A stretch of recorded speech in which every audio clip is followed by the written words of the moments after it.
My name is Jason Alari. I serve as Executive Director of the Cumberland County Historical Society. Welcome. On behalf of the Historical Society, our board staff, and the Carlisle Journeys planning team, welcome to Carlisle Journeys 2018, Places of Memory and the Unfolding Stories of the Carlisle Indian School.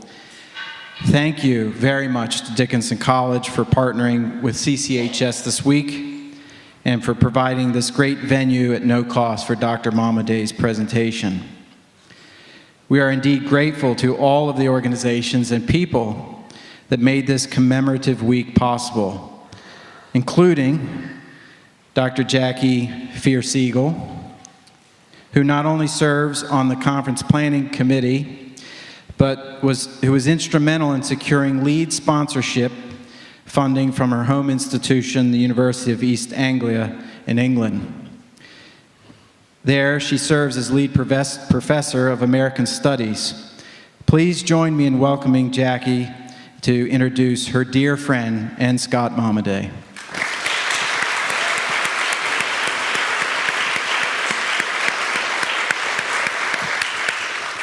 Well, I have the humbling and difficult task of introducing someone who you already know, but I'm going to do it nevertheless. So this is Navar Scott Momaday, N. Scott Momaday, who, as everybody knows, won a Pulitzer Prize for his novel Housemaid of Dawn in 1969, and that novel just sold at the auction for $70.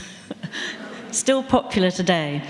And he put Native American he was the first Native American writer to step onto the national literary stage, and he initiated what has been called the Native American Renaissance. And of course, there have been lots of Native American writers who have followed in his footsteps. So that's 50 years ago, and in December, the anniversary edition of Housemaid of Dawn will come out. So that's pretty spectacular, a novel that's still being read half a century later.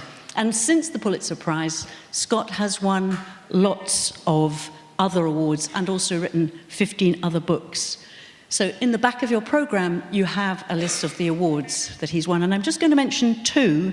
One is the National Medal of Arts, which was presented by President George W. Bush in 2007. And then last week, Scott was awarded the Anisfield Wolf Book Award for Lifetime Achievement. So they're still rolling in.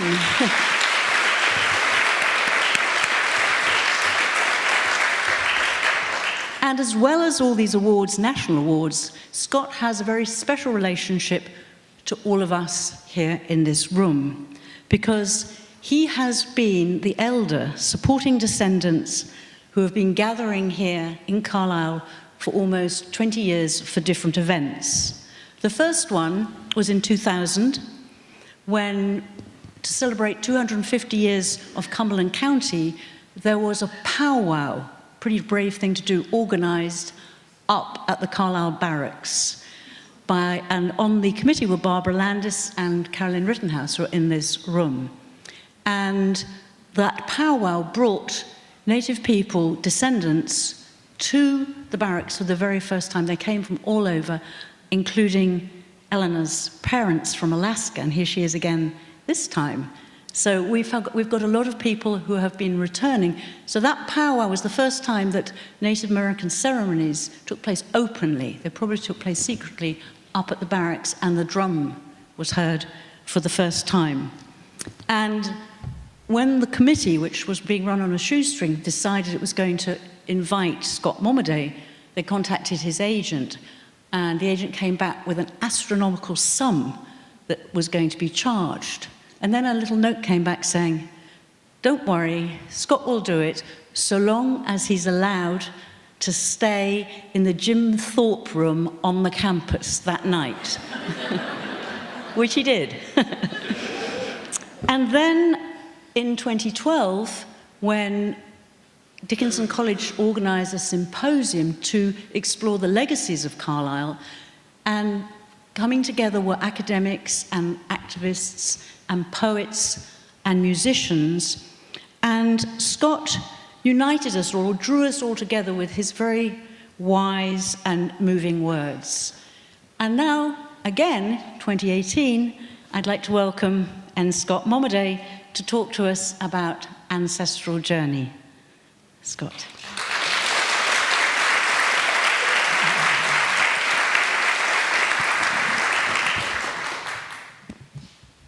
Thank you, Jacqueline, and good evening.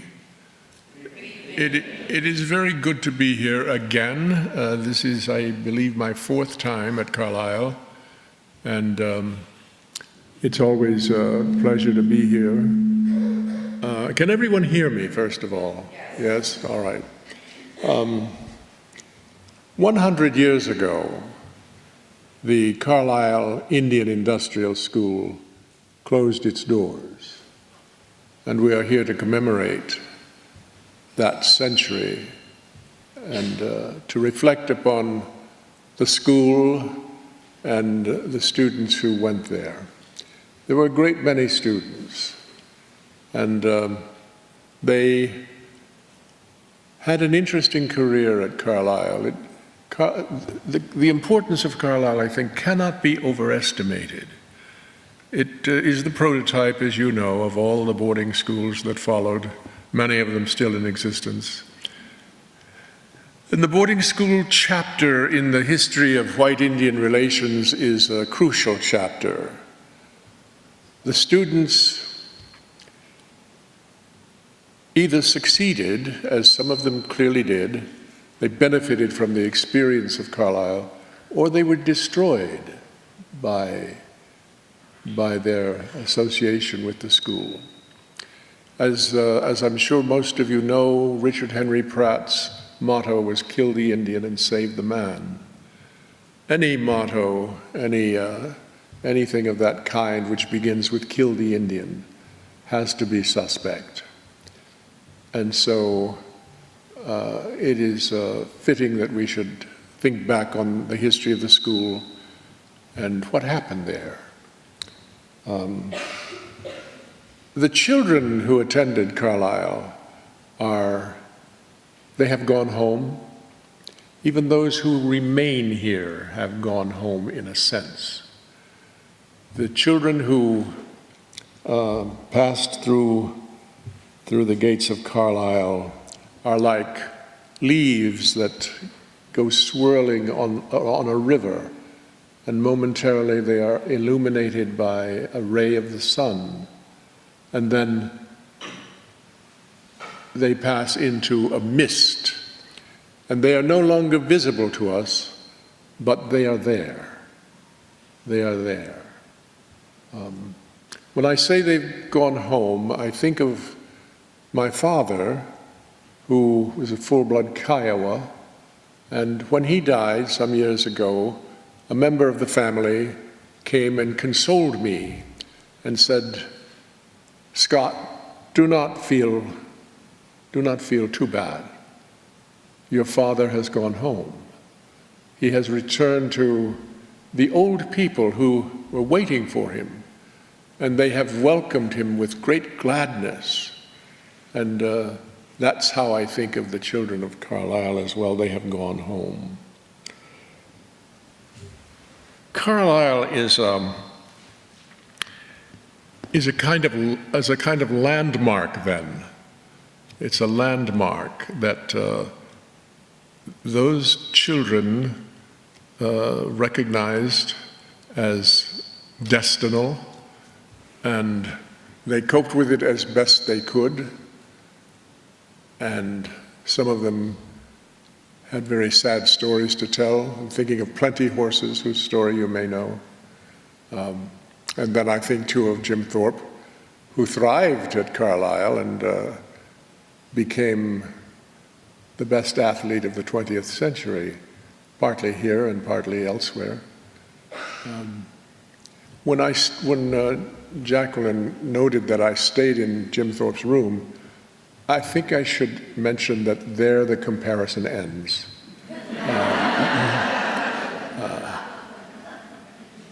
I'm reminded, I always think of my favorite story about Jim Thorpe.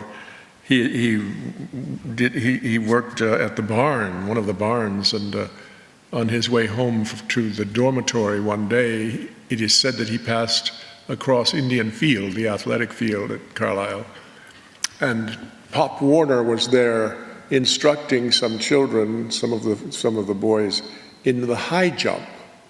And in those days, it was a standing high jump.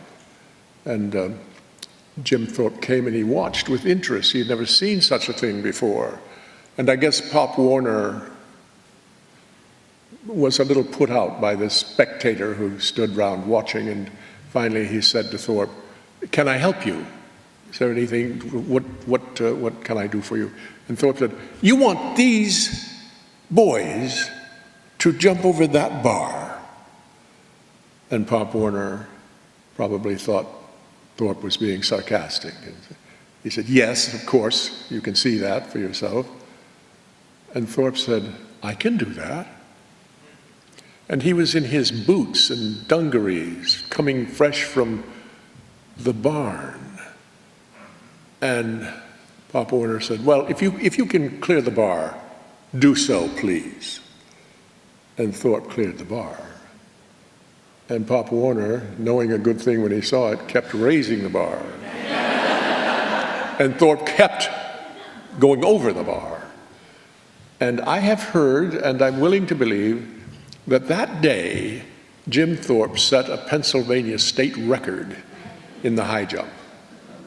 It's one of my favorite stories. I can't do that. I want you to know that. I can't do that. But it was a great thrill for me to be where he performed some of his great feats, and to stay in the room where he lived. I am Scott Momaday, but I am also Tsoai Tali. That is my Kiowa name, and it means rock tree boy.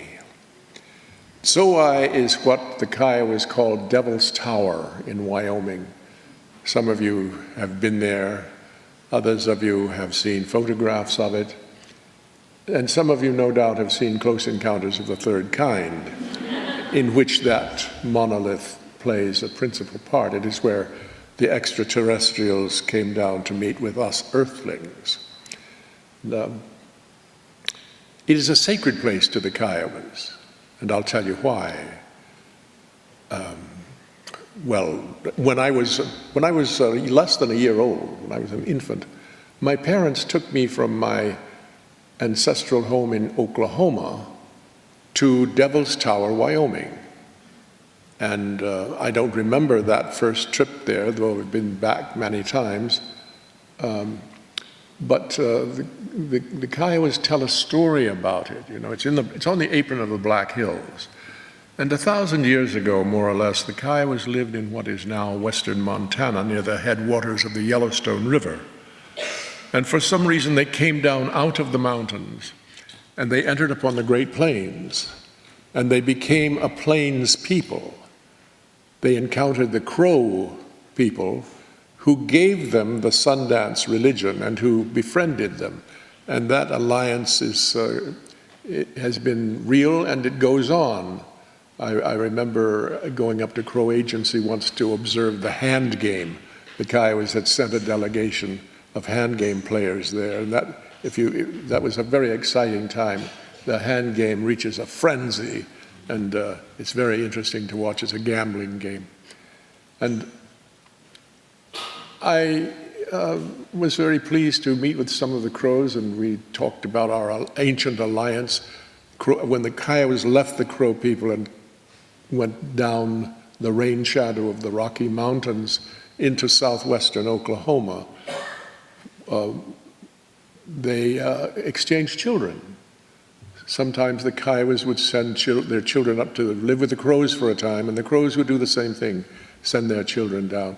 So it's an old, old friendship, and we are greatly indebted to the Crows for giving us the Sundance, though the Kiowa Sundance is no more. The last Kiowa Sundance was performed in 1887, and the buffalo had been decimated by that time on the southern plains, and so it was necessary to kill a buffalo bull, which was the sacrificial victim of the Sundance. And when the buffalo could no longer be found, the Kai were reduced to buying an animal from a domestic herd which Charles Goodnight preserved in Texas.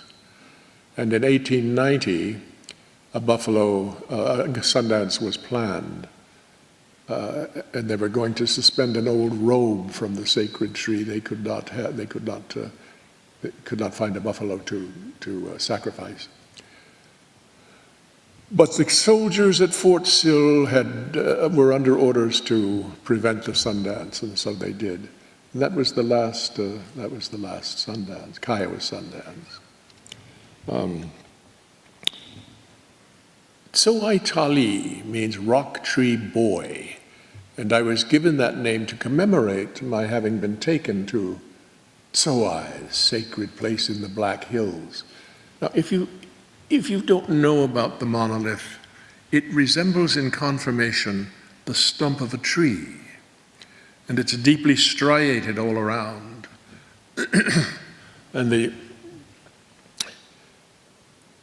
the story that the Kai was, what happens when people encounter something in nature so alien to their experience that it must, what do they do? How do they account for it? And account they must.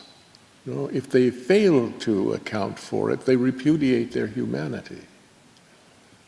Well, of course, you tell a story about it. And the story that the Kiowas tell is that there were 8 Kiowa children playing in the woods of the Black Hills. 7 sisters and their brother. The brother was pretending to be a bear, and he was chasing his sisters through the woods, and the girls were pretending to be afraid, and they were running away from the bear. And in the course of this game, terrible thing happened. The boy actually turned into a bear. And when the girls saw this, they were truly terrified, and they ran for their lives, and the bear after them. And as they were running through the woods, they passed the stump of a tree, a very large tree stump. And the tree spoke to them and said, "If you will climb upon me, I will save you." And so the 7 sisters scampered on top of the tree stump, and as they did, it began to rise into the air. The bear came to kill them, but they were beyond its reach, and it reared up and scored the bark all around with its claws, thus the striations. And the story ends, the 7 sisters were born into the sky, and they became the stars of the Big Dipper. And that's it, that's the story. So I have relatives in the night sky. The stars of Ursa Major are my sisters. And the boy, we know nothing about the boy except that he turned into a bear and he failed to harm his sisters. But you see, by virtue of the fact that I was named for the monolith, I am the reincarnation of that boy. I am a bear. And I don't mean to frighten you. You think I'm going to say bear with me, don't you?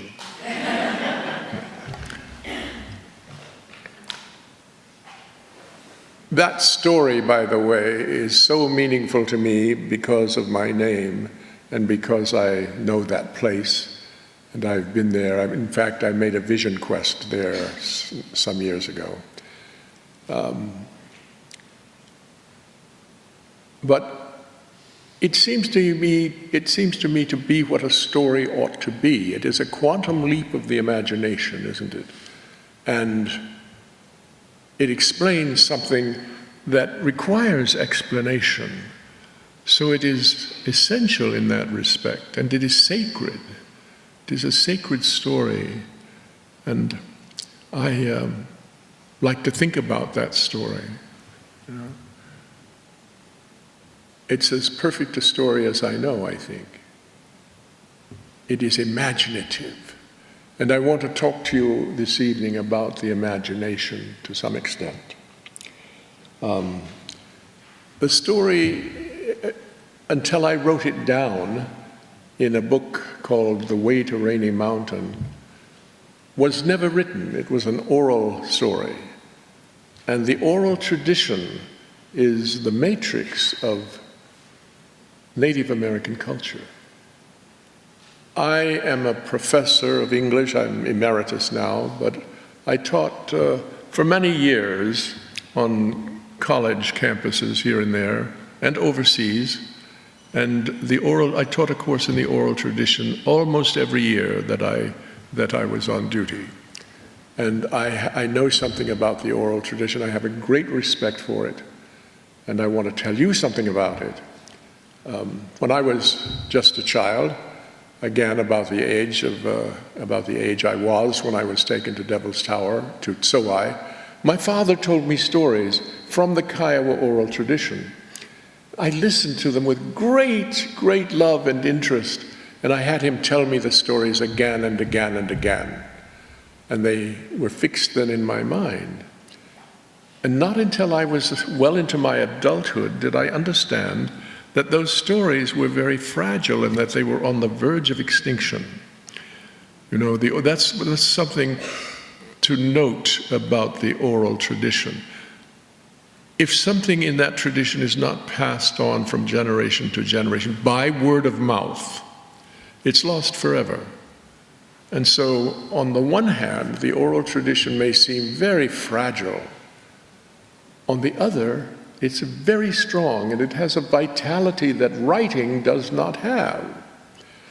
Now, I'm a writer, so I can say terrible things about writing if I want to, and I sometimes do. But, you know, I've told my students for many years that in writing, we have a false security where language is concerned. We know that we can write something down on a piece of paper and we can put it in a desk drawer and it'll be there when we come back for it. And this gives us a sense of security. But in some ways it is a false security. In the oral tradition, we don't have that luxury. We don't have the luxury of putting something away and having it wait there for our return. So one can say this about the oral tradition. It is more vital than writing. It depends upon three things in particular, things that are apart from writing. One is that in the oral tradition, one must speak with great authority, with great responsibility. The storyteller has a great burden of responsibility, so he doesn't waste words. The listener must listen with great care, because if he fails to hear what is said, it is gone. And three, he must remember what he hears. Those are three things upon which the oral tradition depends. And those things are not true of writing. So we have the oral tradition. It exists in our time. It is very strong in spite of the fact that it is also fragile. And it is mysterious in certain ways. I have encountered stories that seem to skip a generation. And I don't know why or how that works, but it seems to happen. Fails to be passed on to one generation, but it shows up in the next generation. How can that be? That seems to be in the nature of language. And language is the great common denominator of literature and oral tradition. I like to think of a story that I invented. It's my story, and I'm going to tell it to you, whether you like it or not. 1,000 years ago, there was a child who lived in a small village, and one day the child's parents awakened her, or him. I like to think of this child as a girl. And they said, get up, we've got to go to the forest. We've got to go into the forest. And so the little girl woke up, and didn't know what was going on. But her parents led her to the forest, and they came to a clearing. And there were people from the village gathered around. They were all waiting. They were waiting, and the little girl didn't know what was happening. And then, after a time, there came a hush upon the crowd. And a little man stepped into the center, into the clearing. And he was wearing, as I think of it, he was wearing a hood and a kind of cloak. And he was bent over. He was very old. And he stood for a moment in the center. Everybody paid him attention. And then he began to speak. And he recited a story. I think in my version of the story, my first version of it, he recited the Beowulf, which is the oldest poem in the English language. And so this took place in England, say, in the 7th century. And the child, who had never had such an experience before, was enthralled, completely captivated. Her imagination was ignited, perhaps for the first time. And it was a day that she never forgot the rest of her life. She had discovered the magic of literature, the magic of words. And the oral tradition is full of such experiences. And so you can understand the sacred nature of the oral tradition if you think of it in those terms. So the oral tradition is the matrix of culture. Can't do without it. And every one of us in this room has an oral tradition. You probably don't think of it, but you have it. You tell stories in your daily lives. You converse with each other. You rely upon language in ways that of which you are probably not aware. Language is sacred. How did language begin? Do you know? Have you ever thought about that? How did language begin? I was once on a platform with Richard Leakey, a very famous, what is he, an anthropologist, I guess, discovered Turkana Boy. And he and I were in Chicago, and we were on stage together, and we were talking about origins. And one of the things we discussed was the origin of human being. And Richard Leakey said, well, we became human when we became bipedal, when we stood up on our hind legs, and we could reach the fruit up above our heads and see out over the plain and so on. And I said, Richard, no, that is not so. That is not so. We became human when we acquired language. And of course I was right.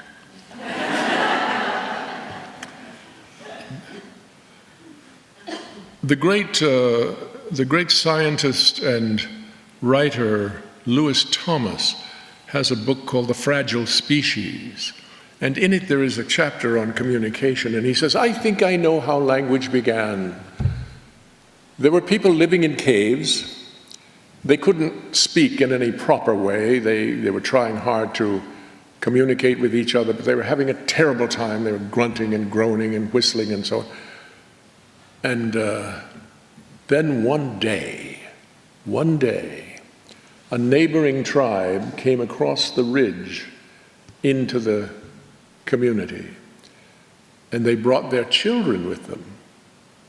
And suddenly, there was a critical mass of children, and the children played all day long. And at the end of that day, we had language. I like that because it rings true to my experience. Children love to play with words, and they are not afraid of language, as most of us are. So I like that story, and I can believe that it's true. When my daughter, one of my daughters, was a little thing, about 3 years old as I recall, I was living in Santa Barbara at the time, and I was cooking on the patio on an hibachi, and she came up to me, this little thing, you know, and she took me by the hand and she said, "Daddy, is it tomorrow yet?" That completely confounded me. I think I said, "Go ask your mother." But when I thought about what was going on in her mind, it was one of the great moments in her life and in mine. She had come upon something so profound that there was no answer to it, you know. No, it was not tomorrow yet, and tomorrow never comes. How do you tell that to a child? How does the child accommodate that in her thinking? It was a great moment, and it has something to do with the story of the children coming across the ridge and inventing language.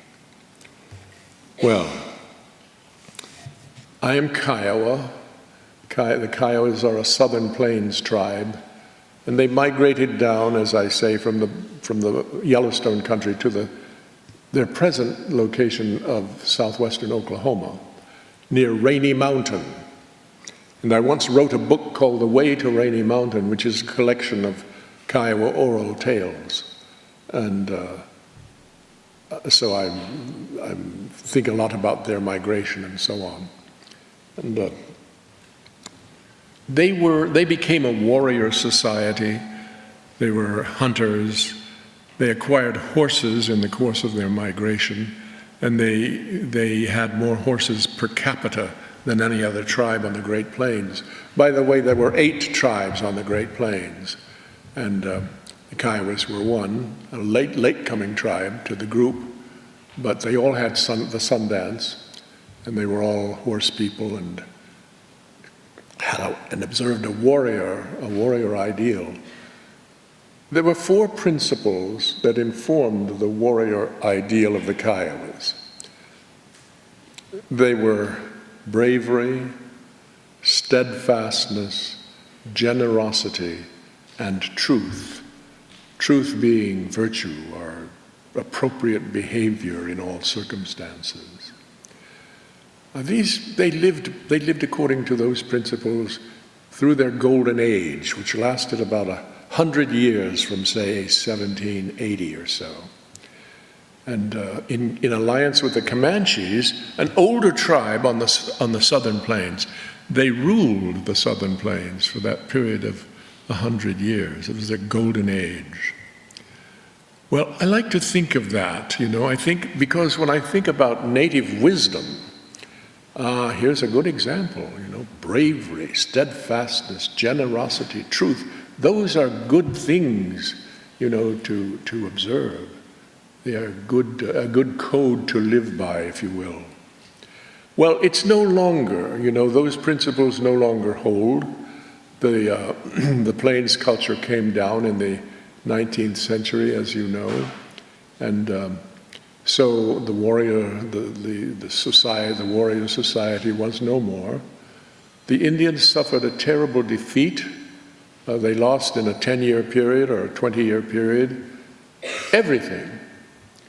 Their religion, their economy, their way of life. They were devastated. By the turn of the century, by the turn of the 19th century, the death rate had begun to exceed the birth rate. The sense of depression, desperation was so pronounced that it is still with us. It is still with us. You know, the Native American has a higher mortality rate than the rest of us.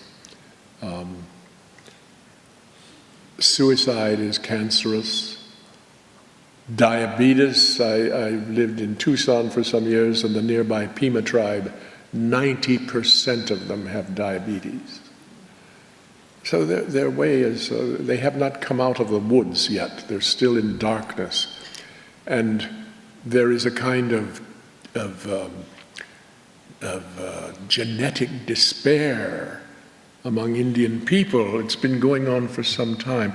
They seem to be taking some strides out of it, but they have a long way to go. They have a long way to go. And I'm reminded again of the children at Carlisle, you know. They were desperate. They were desperate. They got on a train in the West and came, and by the way, they'd never been on a train before. They probably thought of it as a terrible monster and they should have been frightened by it. But they came by train. They came into a hostile situation. Their hair was cut off. They were made to wear military uniforms. They were forbidden to speak their native language. Can you imagine the trauma of that experience? And these were children. These were children, you know, and children are sacred beings. Children are sacred beings. They are innocent. They are innocent. They are taught as they grow older to be less than innocent, many of them. But when they come into the world, and I have to think of these newborn creatures coming in and being like tablets on which you write their future. You know, they are sacred beings. And you are sacred beings too. I'll tell you more about that in a few minutes, but I think that the 4 principles of the warrior society of the Plains people, those principles have been supplanted. They have been turned into other principles which are much more appropriate in our time. And I would name these 4. Source, purpose, humility, and imagination. Those things belong to the Native American in spades. And I'll tell you stories to illustrate each of those principles. Source is perhaps the simplest and most difficult to define. Source. What do I mean by source? The Native American has at the center of his being something that is truly important and indispensable. I call it source, but it can be called energy, center, soul.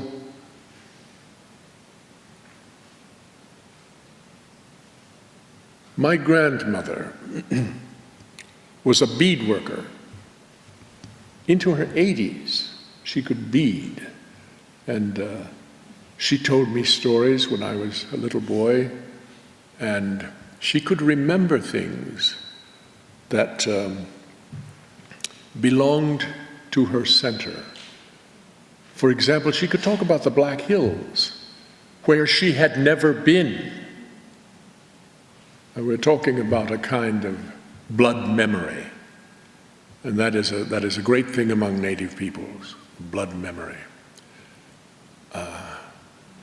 I like to tell my students that, oh, you know, I remember things that happened a while ago. I remember crossing the Bering Bridge in the last ice age. Oh, I had a dog. Dog pulled a travois. I hunted mammoths.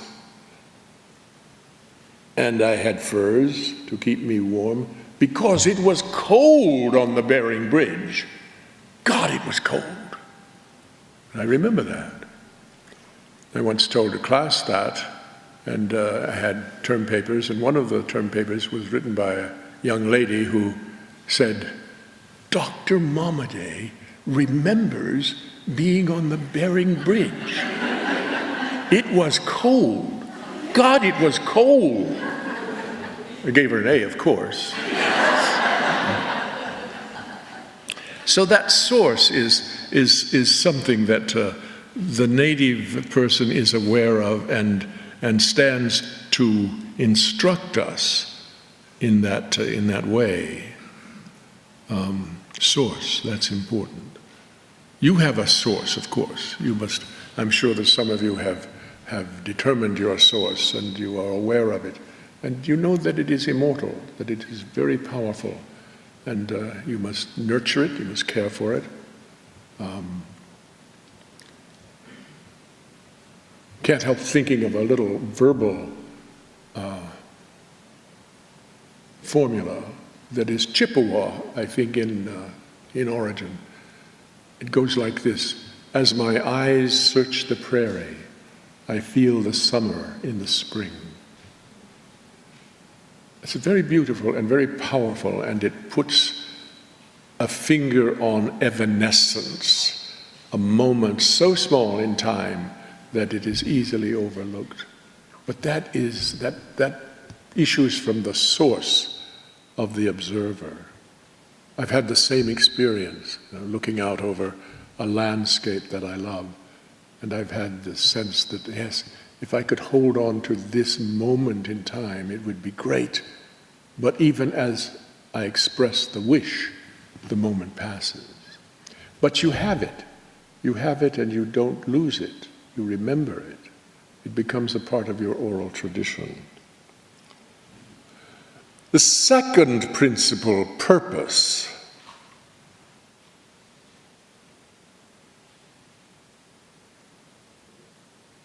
We all need to have a purpose, don't we? We need to be useful.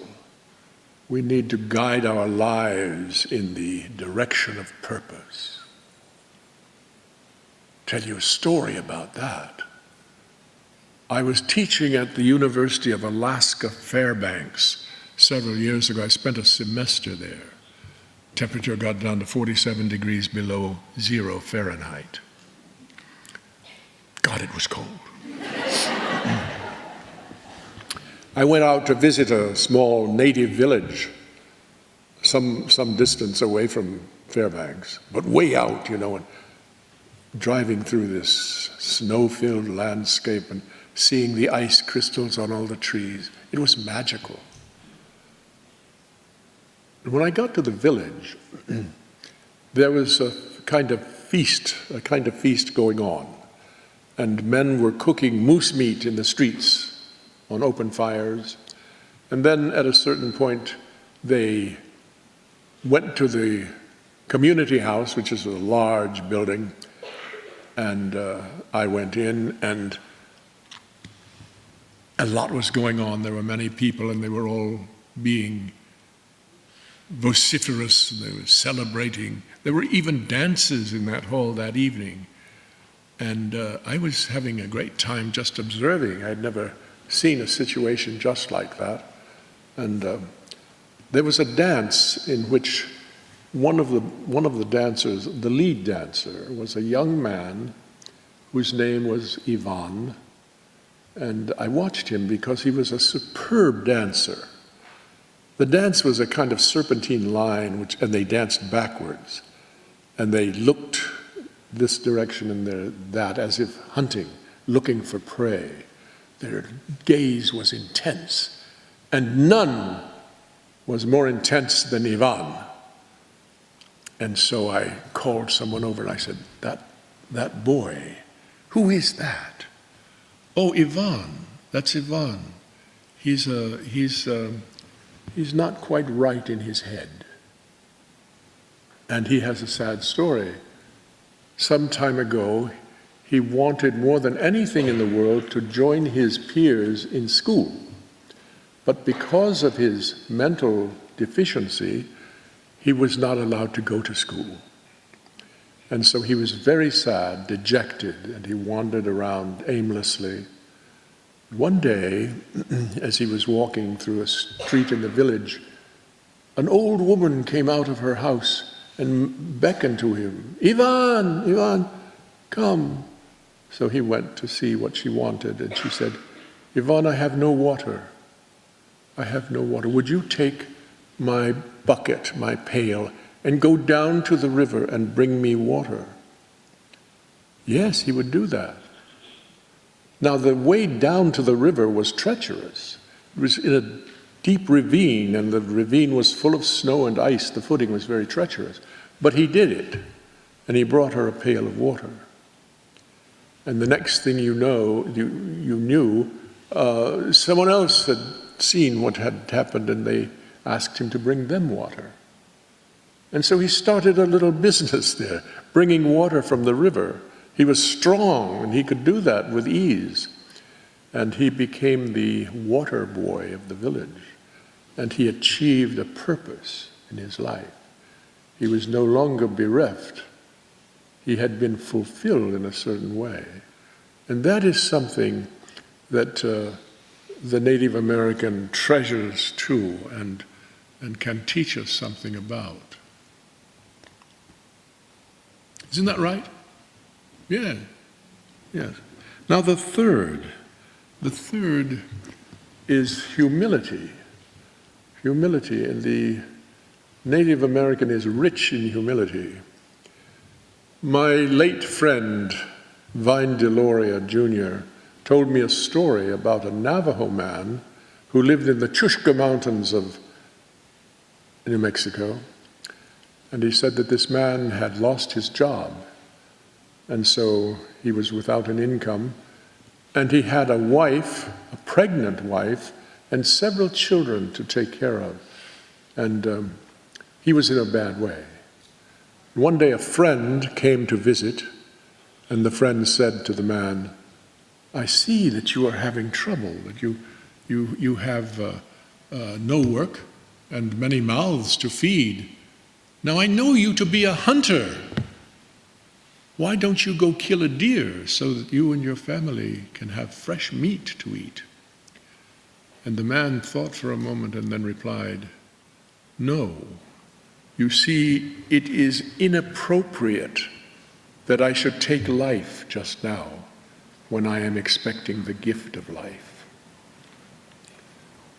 I love that story. It is an example of true humility, I think. And I know of other such stories, and humility is something that we gain through thought and prayer and hard work and good example. But it is real, and it enriches us, doesn't it? It is good to be humble, to have humility. All right, the fourth and last of these principles is imagination. That too is very difficult to define. What is the imagination? I asked a class here at Dickinson College yesterday or the day before, what is the imagination? And I didn't have any immediate volunteers to answer. But the imagination is something that I have thought about as a writer and a storyteller for many years. And I define the imagination as that which enables us to see beyond reality. And that is a great thing, you know. Writers and artists and creative people know about that. How do you distinguish between imagination and reality? Well, you see the mountain, but you imagine the valley on the other side. I think I quoted a poem by Theodore Retke yesterday, and the poem is very short, but it's very powerful. It goes like this. When I saw that clumsy crow flap from a wasted tree, a shape in the mind grew up. Over the gulfs of dream flew a tremendous bird, farther and farther away into a moonless black, back in the brain, far back. Whew. shudder when I think of that poem. It's ominous, but it is a wonderful example of reality, which is the crow, and the imagination, which is the tremendous bird flying into darkness. It's a beautiful poem. So the imagination. When I was writing The Way to Rainy Mountain, I was looking for old Kiowa stories. I went to Oklahoma and I talked to people. Kaya was there, and I said, "Who can tell me stories? I want stories from the oral tradition." Well, I kept hearing the name Kosan, old woman of the tribe, and I was told that she knew more about Kiowa history, lore, storytelling than anyone else. And so my father and I went to call upon Kosan. She lived out in the boondocks, and we had to drive a considerable distance to find her, but we did. And we talked to her daughter and told the daughter that we wanted to interview Kosan. We wanted her to tell us stories. Would that be all right? And the daughter said, "Yes, that probably be all right. I will ask her, and tomorrow you come back and you may talk to her." Well, my father and I then went back to my grandparents' house, which was some miles away, and we prepared a feast for Kosan.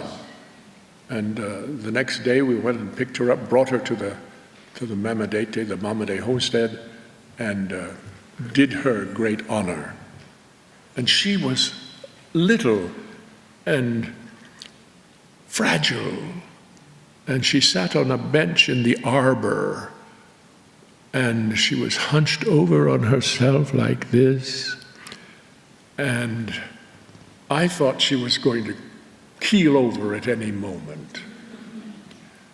But no, she had more energy and a better memory than I had.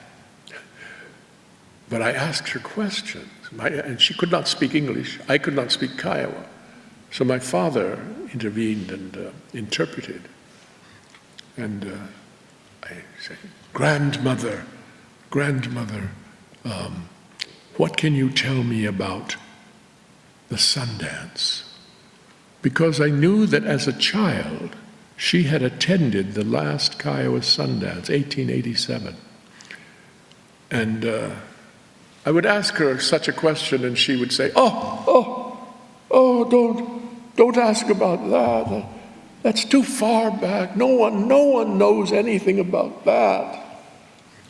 And then, having made this protestation, she would answer the question in minute detail. Well, what she remembered about the Sundance was fascinating.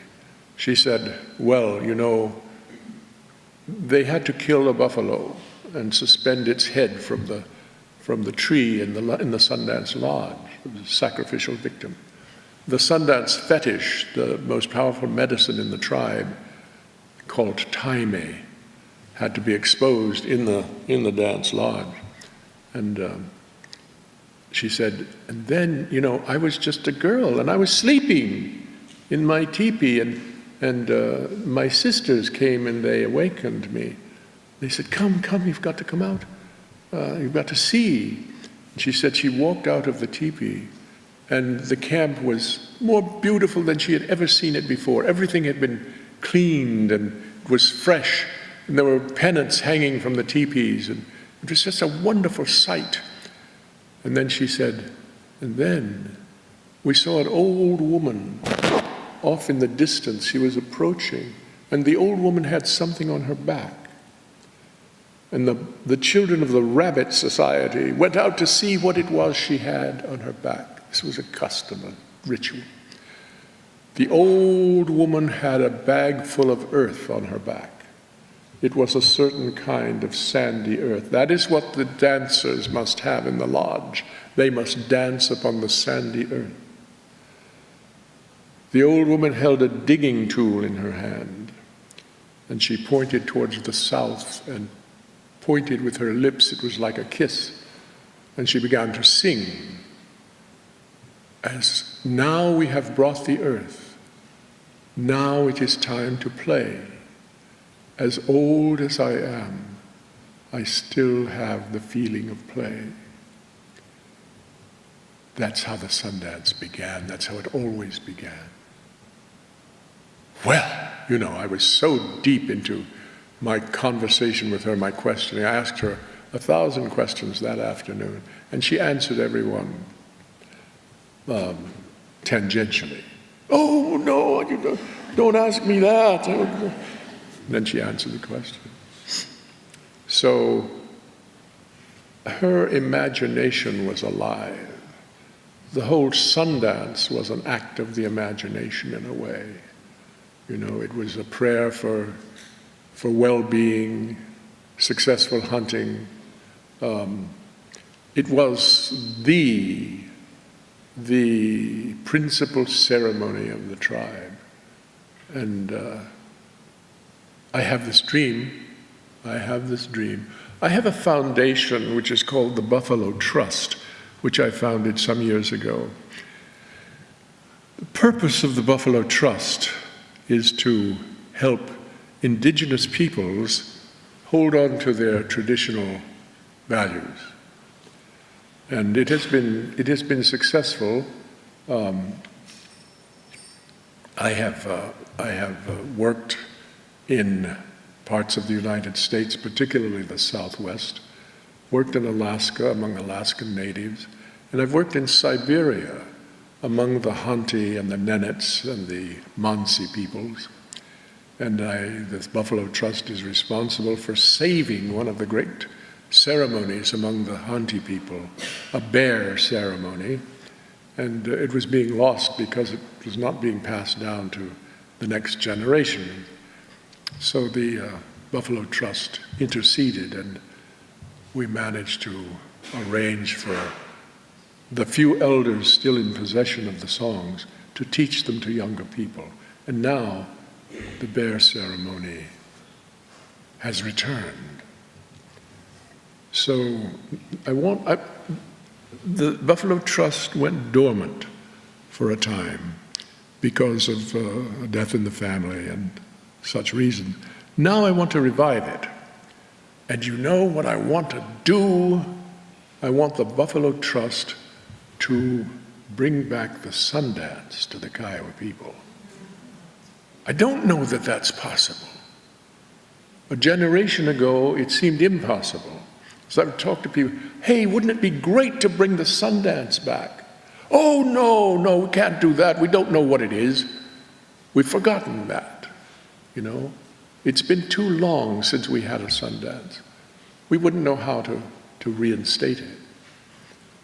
But the younger people, now they have a different mindset, and they're much more interested in bringing the Sundance back.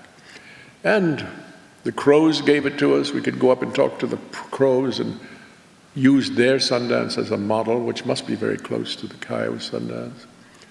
We could, the Taime bundle, the chief religious fetish of the Kiowa Sundance is extant. It's still there. So we could bring it back, it seems to me.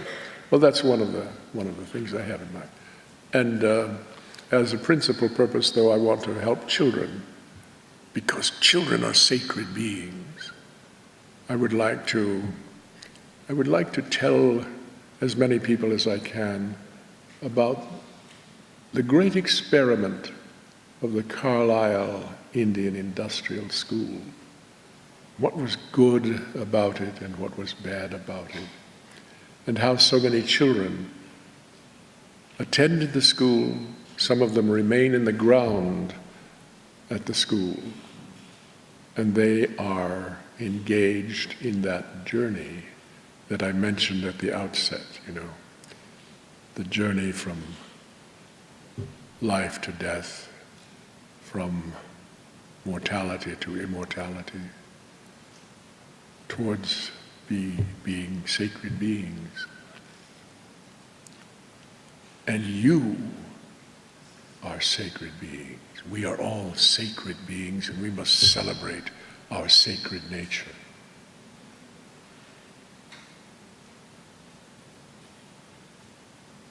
Are there any questions?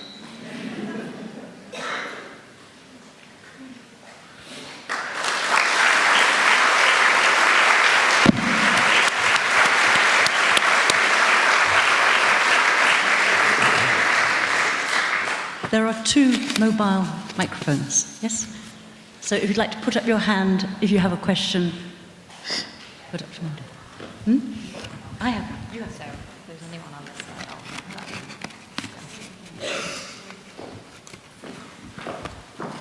How do you see the imagination that you speak and speak about?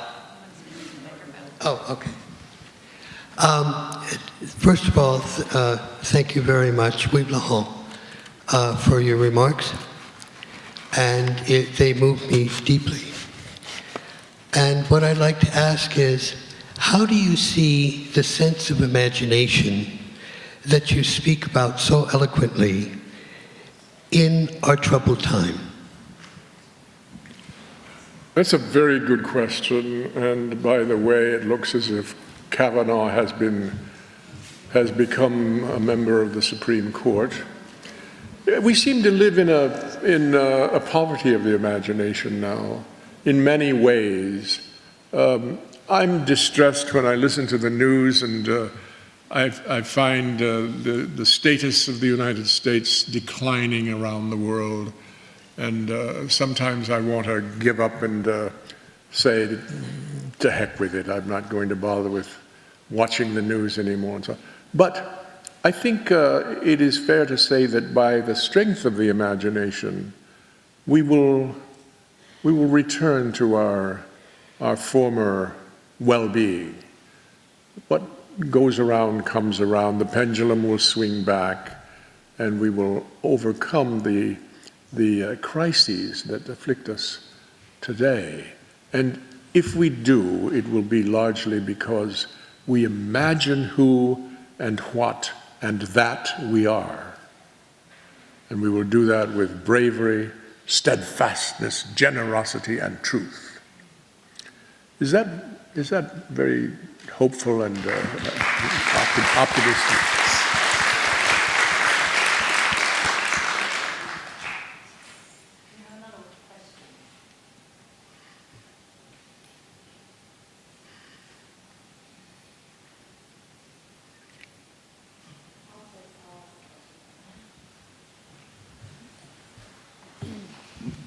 Welcome back to Carlisle. I moved here from Frederick to be near the cemetery, and a vision is manifested, and I can share it now that this has happened. Last time I saw you was at Hood College, and you were speaking there, and it was before the idea of a film about the Carlisle Indian School. And I think the result of that was your book, if you wouldn't mind signing afterwards, about your plays. The question has to do with a screenplay about the Carlisle Indian Industrial School with your help and assistance. Is that something that will happen? Yes. When? Tell us more about it. We begin tonight. Okay. And how does it start? By the way, I should mention in connection with this question that I have written a play about the Carlisle School. It's called, the name of the play is The Moon in Two Windows. And that title is taken from the fact that one of the children who came to Carlisle on a train looked out the train window and saw the moon.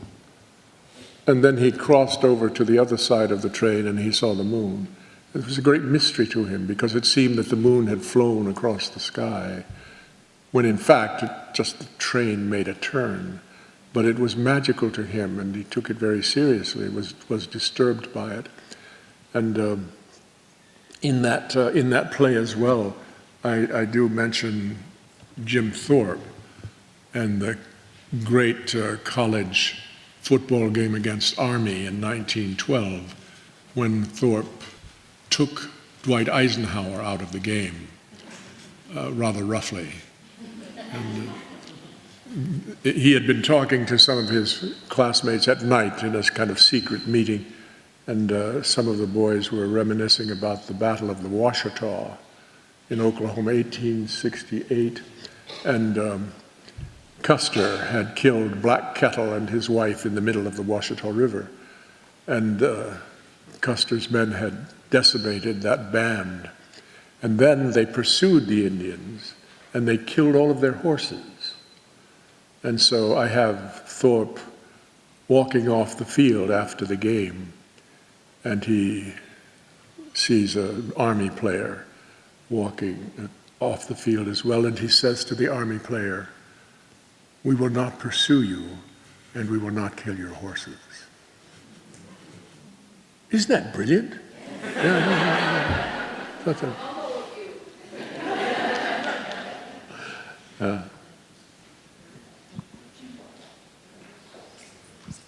Hi, I wanted to return to the imagination, if I could.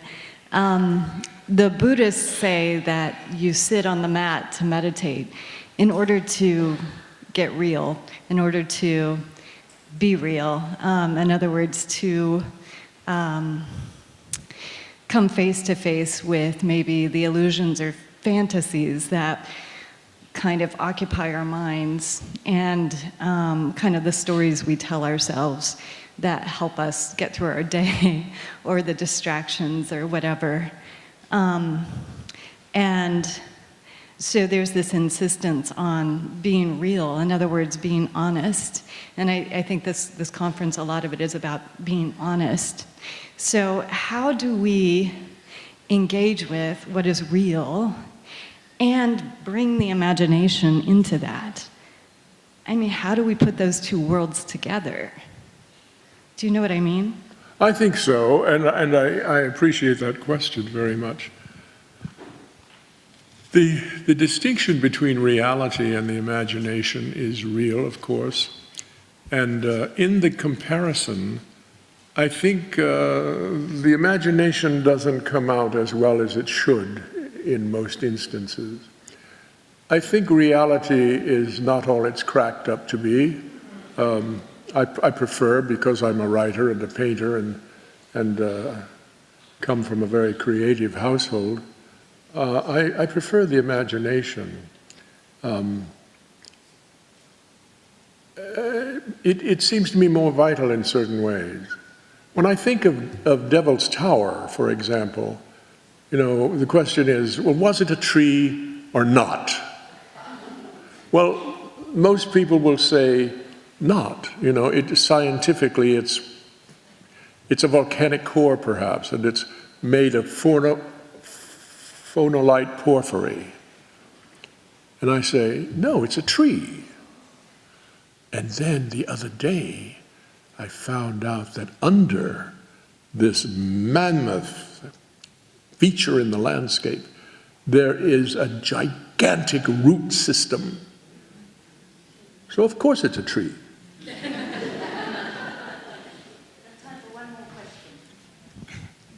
So I'm thinking about the fact that there are two educational institutions in Carlisle that are so prominent. One is the Carlisle Industrial School, Indian Industrial School, and the other is Dickinson College. And actually, they did exist simultaneously for that period of time. And there were students from the Carlisle Indian School who did actually attend Dickinson College. And there has been a convergence which has been really heartening and important, beginning, I think, with the powwow, but really incarnated in these conferences that have either taken place at Dickinson or have allowed for an interplay between Native scholars and storytellers and artists and poets and folks from the Historical Society who have been so important. I'm thinking about the future, though, because the conferences have been sporadic. And when you were here before and you were talking about the significance of Carlisle, the word, to Native Americans, that it struck a deep and frightening chord. And I thought about how perhaps few of our first-year students coming here might have any resonance with the word Carlisle, except maybe for the car shows, and might even graduate with not knowing that history. So I'm wondering how, my vision is that any student who graduated from Dickinson would know something about that deeper meaning of Carlisle. But I wonder if we use imagination, could you help us think about ways in which the college could enhance the support of the storytelling of Native American cultures that wouldn't just be in conferences, but would be ongoing? Well, thank you. Yes, I think that, by the way, I have, every time I come, a greater appreciation of Dickinson College. I think it must be one of the fine colleges in the country. And I've had a little to do with it. I've been meeting with students, and so I'm very much impressed with it. I don't know how many Dickinson students know about Carlisle, but they ought to know about it because it is one of the great historical places in the country. What happened there was a great moment to all of us, not only to Native Americans, but to non-Indian people as well.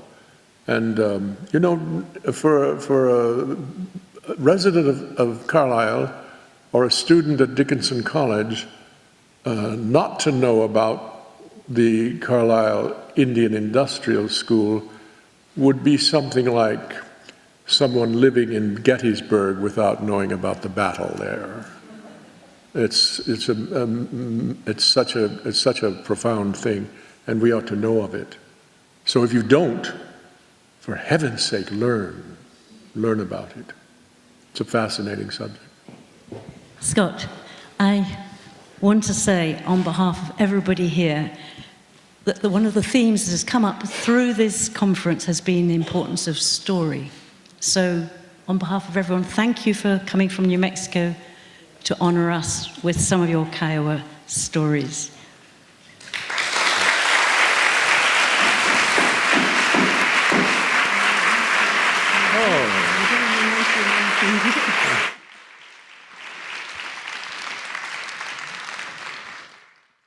And we're going to end with Travis, who is going to play his drum and sing, and then after that, Scott Momaday will sit at this table, and if you want to bring books or anything else that you want him to sign, then I'm sure he will oblige. Thank you, Travis. Yes, you have it. Yeah, my name is Travis Harden. I'm from the Black Hills of South Dakota. I am Lakota, Minikoju, Ihangtunga, and I'm half Ho Chunk. So I'm just a half chunk. Anyway, I'm really honored to be here because I went to boarding school, and it was an honor to listen to him and all the other speakers. And really want to thank Barb and all the people that have worked all this week to make this happen. You know who you are, and we want to honor all of you by singing an honor song.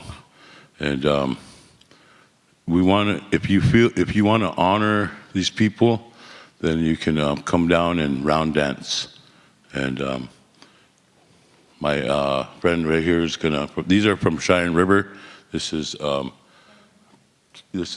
Carolyn Cook. She's from our home reservation in South Dakota, and her daughter, Princess Leah. That's the only way I can remember her name, Leah. Anyway, and my daughter Chante Skuya Hart, and so we're gonna sing an honor song, and then they'll guide the round dance. If you want to come down and round dance, and if you don't know how, it's just a heartbeat, and that's all you do. And we're gonna go clockwise, and it'll stop, and then we'll go the other direction, counterclockwise. And anyway, to honor, there's a thing about the drum in our culture. It's the heartbeat of Mother Earth. So when a singer's drumming, the beat is going through his arm, through his body to his leg, going through Mother Earth to the beat of your drum, of your beat.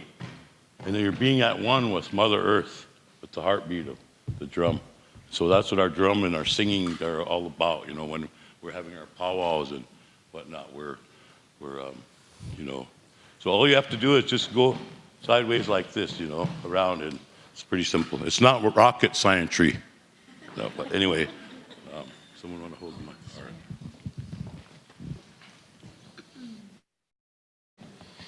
Okay, don't start dancing until I get the round.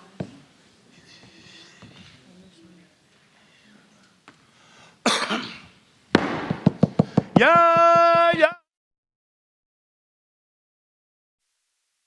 Yeah, yeah, yeah, way high, yeah, way yeah, yeah, way high, yeah, way yeah, yeah, way high, yeah, yeah, way yeah, way yeah, yo. Sancheco, tocada oe, o ya te ke wacheni ya pita. We are skia tocada oe, ya o ya ya ya we ha ya ya ya ya we ha ya way ya ya, way high ya way ya way high ya ya way ya yo. Tu es sancheco, tocada oh ya te que watcheni ya peta. We are skia tocada ya way ya way ya ya ya way ya